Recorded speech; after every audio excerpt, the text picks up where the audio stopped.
تو ہم اور دنیا کا فائدہ اٹھا لیں۔ 80 سال کی عمر پانے کے باوجود بھی ہمارے دل کے اندر یہ خواہش ہوتی ہے، یہ تمنا ہوتی ہے کہ ہمیں زندگی اور ملنی چاہیے، ہمیں جینے کا موقع اور ملنا چاہیے۔ میرے بھائی اور دوستو، اگر ایک انسان کو عمر نوح مل جائے، نوح علیہ السلام کی جو عمر تھی تقریباً 900 برس، 950 برس، 950 برس تک اگر ہم لوگوں کو زندگی مل جائے، تب بھی ہمارے اندر اتنی خواہشیں، اتنی تمنائیں اور اتنی آرزویں پائی جاتی ہیں کہ ہمارے لیے یہ 950 برس بھی کافی نہیں ہوگا، یہ 950 برس بھی ہمارے لیے کم ہو جائے گا، اتنی زیادہ خواہشات ہمارے اندر پائی جاتی ہیں۔ اسی لیے شاعر کہتا ہے، ہزاروں خواہشیں ایسی کہ ہر خواہش پہ دم نکلے، ہزاروں خواہشیں ایسی کہ ہر خواہش پہ دم نکلے، بہت نکلے میرے ارمان لیکن پھر بھی کم نکلے۔ یہ ایک شاعر نے اپنے شعر کے ذریعے سے ہم لوگوں تک یہ پیغام پہنچانے کی کوشش کی ہے۔ میرے بھائی اور دوستو، اس حقیقت کو ہمیں اور آپ کو تسلیم کرنا پڑے گا، ہمیں اور آپ کو بالکل ماننا پڑے گا کہ یہ موت بالکل برحق ہے۔ یہ موت کب آئے گی، کس وقت آئے گی، کس جگہ پر آئے گی، کسی بھی انسان کو ہم میں سے پتہ نہیں ہے۔ کوئی بھی انسان یہ نہیں کہہ سکتا ہے کہ ہماری موت کس عمر میں آئے گی۔ کسی کو پتہ ہے؟ کسی کو بھی نہیں پتا ہے اس کے بارے میں۔ کوئی نہیں کہہ سکتا ہے کہ ہماری موت جوانی میں آئے گی، کوئی نہیں کہہ سکتا ہے کہ ہماری موت بڑھاپے میں آئے گی، کوئی نہیں کہہ سکتا ہے کہ ہماری موت بچپن میں آئے گی۔ کسی کو ذرہ برابر بھی موت کے بارے میں علم نہیں ہے۔ میرے بھائی اور دوستو، کسی انسان کو یہ پتہ نہیں ہے کہ کب ہماری موت آ جائے۔ اور موت تو ماں کے رحم کے اندر بھی آ جاتی ہے، یعنی بچہ پیٹ کے اندر ہوتا ہے اس کے اندر بھی موت آ جاتی ہے۔ موت تو ماں کی گود میں بھی آ جاتی ہے، ننھا منھا کھیلتا ہوا بچہ اس کو بھی موت آ جاتی ہے۔ موت تو بچپنے میں بھی آ جاتی ہے، موت تو جوانی کے ایام میں بھی آ جاتی ہے، موت چڑھتی جوانی میں بھی آ جاتی ہے۔ کسی کو بھی پتہ نہیں ہے کہ موت کب آئے۔ کوئی نہیں کہہ سکتا کہ موت ہمیں بڑھاپے کی عمر میں آئے گی۔ کوئی انسان یہ نہیں کہہ سکتا کہ موت ہمارے اوپر اس وقت آئے گی جب ہم ہاسپٹل میں بیمار ہو کر کے بھرتی ہو جائیں گے، تب جا کر کے ہمیں موت آئے گی۔ کوئی انسان یہ نہیں کہہ سکتا ہے کہ کسی کو ایکسیڈنٹ ہو جائے تو ایکسیڈنٹ کے ذریعے سے اس کی موت آئے گی۔ کسی انسان کو یہ پتہ نہیں ہے، کوئی نہیں جانتا ہے کہ ہم بیماری میں مبتلا ہو جائیں گے تب ہمیں موت آئے گی۔ میرے بھائی اور دوستو، یہ شیطان ہے۔ کون ہے؟ یہ شیطان ہے جو انسان کو بہکاتا رہتا ہے، انسان کو ہمیشہ اپنے انڈر میں، اپنے جال میں پھنسانے کی کوشش کرتا رہتا ہے، ہر وقت انسان کے خون میں دوڑتا رہتا ہے۔ نبی صلی اللہ علیہ وسلم کی حدیث ہے، آپ نے بیان کیا کہ جس طرح سے انسان کا خون انسان کے رگ رگ میں دوڑتا ہے، انسان کے نس میں دوڑتا رہتا ہے، پورے جسم کے اندر جس طرح سے انسان کا خون دوڑتا رہتا ہے، ٹھیک اسی طرح سے شیطان بھی اس کے رگ رگ میں دوڑتا رہتا ہے۔ اب ظاہر سی بات ہے، جب انسان کے رگ رگ میں شیطان دوڑے گا تو انسان کو ضرور بہکانے کی کوشش کرے گا۔ اس کی یہ خواہش ہوگی، یہ تمنا ہوگی، یہ آرزو ہوگی کہ کسی نہ کسی طرح سے ہمیں انسان کو بہکا لینا ہے۔ میرے بھائی اور دوستو، یہ شیطان وسوسہ ڈالتا ہے، یہ شیطان انسان کو بہکاتا ہے اور بہکا کر کے یہ کہتا ہے کہ ابھی تو تمہاری جوانی چل رہی ہے، ابھی تو تم جوان ہو، ابھی تو بہت ساری عمر تمہارے پاس پڑی ہوئی ہے، رہنے دو، ابھی عبادت مت کرو، ابھی نماز مت پڑھو، ابھی روزہ مت رکھو، ابھی زکوٰۃ مت دو، ابھی اچھا خاصا وقت تمہارے پاس بچا ہوا ہے۔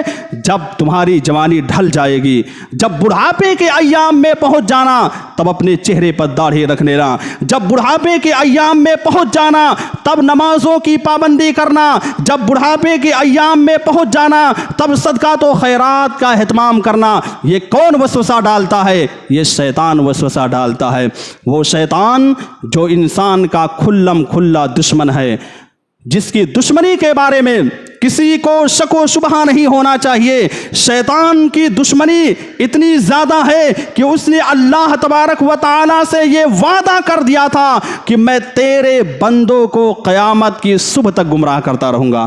کیا کہا تھا کہ میں تیرے بندوں کو قیامت کی صبح تک گمراہ کرتا رہوں گا۔ لیکن اسی جگہ پر اللہ رب العالمین نے یہ بھی کہہ دیا کہ ٹھیک ہے، جا تو میرے بندوں کو جتنا گمراہ کرنے کی کوشش کرنا، لیکن میرے بندے کچھ ایسے ہیں، کچھ ایسے بندے ہوں گے جو متقی ہوں گے، پرہیزگار ہوں گے، تیرے بہکاوے میں کبھی بھی نہیں آ سکتے ہیں۔ اس لیے میرے بھائی اور دوستو، موت کے بارے میں ہمیں ہمیشہ سوچنا چاہیے۔ اللہ رب العالمین نے قرآن مجید کے اندر بیان کیا، وما تدری نفس ماذا تکسب غدا وما تدری نفس بأی ارض تموت، کہ کسی انسان کو معلوم نہیں ہے کہ اس کی موت کب آئے۔ کسی انسان کے نالج میں، کسی انسان کی جانکاری میں نہیں ہے کہ موت کب آئے، کہاں آئے، کس جگہ پر آئے۔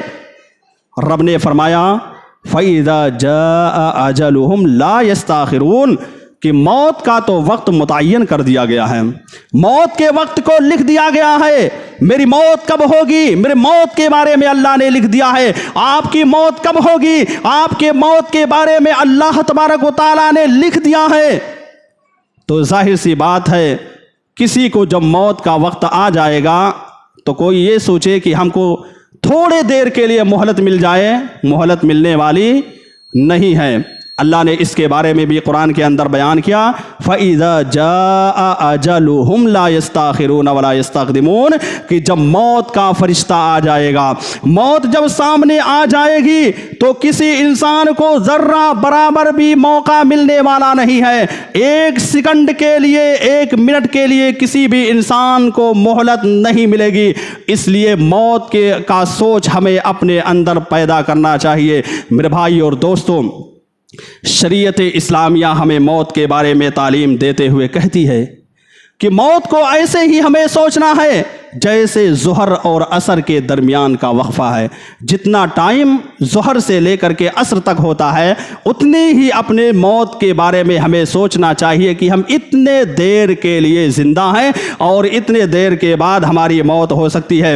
نبی کریم صلی اللہ علیہ وسلم نے ایک صحابی کو نصیحت کرتے ہوئے کہا تھا، صلی صلاۃ مودع، کہ اے میرے صحابی، جب تم نماز پڑھنا، جب تم نماز ادا کرنا تو یہ سوچ کر کے نماز ادا کرنا، یہ سوچ کر کے نماز پڑھنا کہ یہ نماز جو میں آج پڑھ رہا ہوں یہ میری زندگی کی آخری نماز ہے، یہ میری زندگی کی آخری نماز ہے، پھر دوبارہ ہم کو نماز پڑھنے کا موقع نہیں ملنے والا ہے۔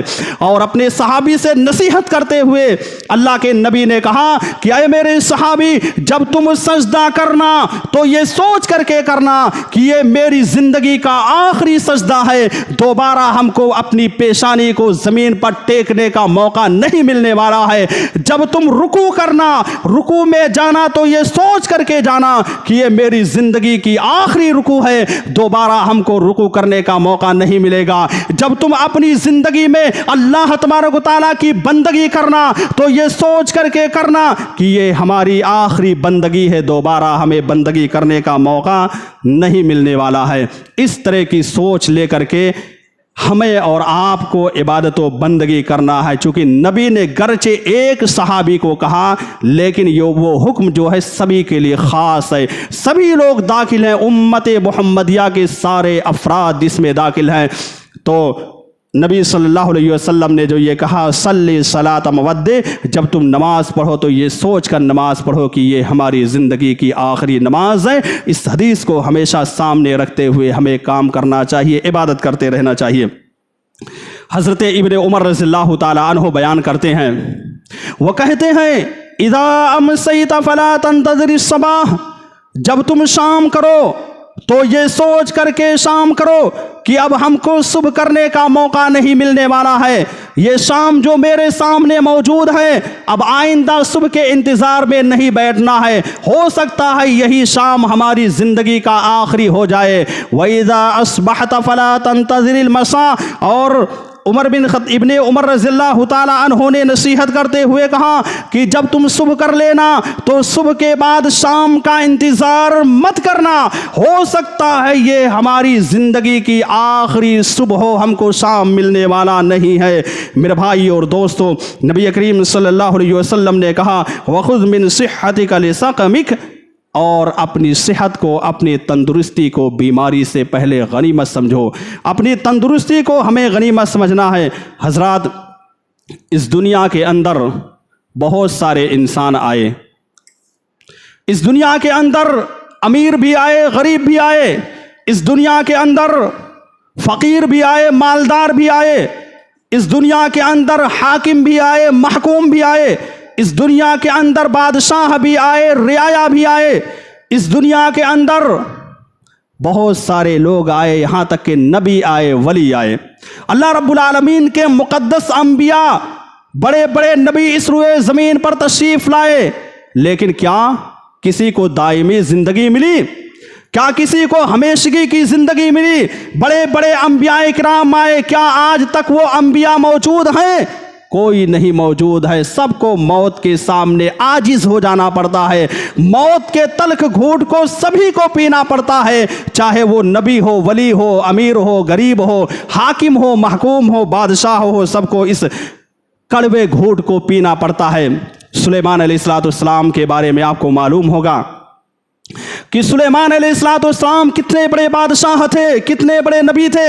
اللہ رب العالمین سے انہوں نے باقاعدہ دعا کرتے ہوئے کہا تھا رب ہب لی ملکا لا ینبغی لأحد من بعدی، کہ اے میرے پروردگار عالم مجھ کو ایسی بادشاہت عطا کر دے، اے اللہ تو مجھ کو ایسی حکومت سے نواز دے، اے اللہ تو مجھ کو زمین کا اتنا بڑا بادشاہ بنا دے کہ میرے بعد کسی اور کو اس طرح کی بادشاہت عطا مت کرنا، کوئی اس طرح کا بادشاہ بننے نہ پائے۔ انہوں نے کہتے ہوئے کہا رب ہب لی ملکا لا ینبغی لأحد من بعدی انک انت الوہاب، کہا کہ الہ العالمین تو تو بہت نوازنے والا ہے، تو تو بہت عطا کرنے والا ہے، الہ العالمین تو ہمیں بادشاہت سے نواز دے، الہ العالمین تو ہمیں بادشاہت عطا کر دے۔ لیکن کیا سلیمان علیہ السلام زندہ رہے؟ بالکل نہیں زندہ رہے۔ اللہ رب العالمین نے ان کے تابع ہر چیز کو کر رکھا تھا، یہ چرند و پرند اور یہ انسان اور اسی طرح سے جو جنات پائے جاتے ہیں، جن کا تذکرہ سنتے ہی ہمارا دل کانپ اٹھتا ہے، جن سے ہم خوف کھاتے رہتے ہیں، جن سے ہم ڈرتے رہتے ہیں، یہ جنات بھی کس کے تابع ہوا کرتے تھے؟ یہ سلیمان علیہ السلام کے تابع ہوا کرتے تھے۔ سلیمان علیہ السلام کے نگرانی میں تھے، جس طرح سے چاہتے تھے سب کو چلاتے تھے۔ سلیمان علیہ السلام کا نام سن کر کے یہ جنات بھی کانپ اٹھتے تھے، ان کے دل و دماغ کے اندر لرزہ طاری ہو جاتی تھی، کپ کپاہٹ طاری ہو جاتی تھی۔ سلیمان علیہ السلام کا خوف ان جناتوں کے اندر بھی پایا جاتا تھا، اور آج بھی سلیمان علیہ السلام کا خوف ان جناتوں کے اندر پایا جاتا ہے۔ میرے بھائی اور دوستو، اللہ نے فرمایا وَمَن يَزِغْ عَنْ أَمْرِنَا نُذِقْهُ مِنْ عَذَابِ السَّعِيرِ، کہ انسان چاہے جتنی زندگی مل جائے، چاہے جتنا بڑا بادشاہ کیوں نہ ہو جائے، سب کو موت کے تلخ گھونٹ کو پینا پڑے گا، سب کو ہر حال میں اس کڑوے گھونٹ سے گزرنا پڑے گا۔ موت کا دو دروازہ ہے، اس دروازے سے ہر انسان کو داخل ہونا پڑے گا، چاہے وہ کوئی بھی ہو۔ تو سلیمان علیہ السلام کو جو اللہ رب العالمین نے اتنی بڑی بادشاہت عطا کی تھی، اتنی بڑی سلطنت اللہ تبارک و تعالیٰ نے سلیمان علیہ السلام کو دے رکھی تھی، یہ بھی وہاں پر لاچار ہو جاتے ہیں، مجبور ہو جاتے ہیں۔ وہ سلیمان علیہ السلام جو ہواؤں کو اپنے اشارے سے یا اپنے حکم سے جس طرف چاہتے تھے چلایا کرتے تھے، پورب کی ہوا کو پچھم سے چلا دیا کرتے تھے، اور پچھم کی ہوا کو پورب سے چلا دیا کرتے تھے، مشرق کی ہوا کو جو ہے ادھر سے مغرب کی جانب سے چلا دیا کرتے تھے، یعنی ہوائیں بھی ان کے انڈر میں چلا کیا کرتی تھی، جس طرف چاہتے تھے ہواؤں کا رخ پھیر دیا کرتے تھے، جب چاہتے تھے بارش کروا دیتے تھے۔ یہ سلیمان علیہ السلام کو اللہ رب العالمین نے دے رکھا تھا۔ لیکن کیا سلیمان علیہ السلام کی زندگی آج بھی باقی ہے؟ نہیں باقی ہے میرے بھائی اور دوستو۔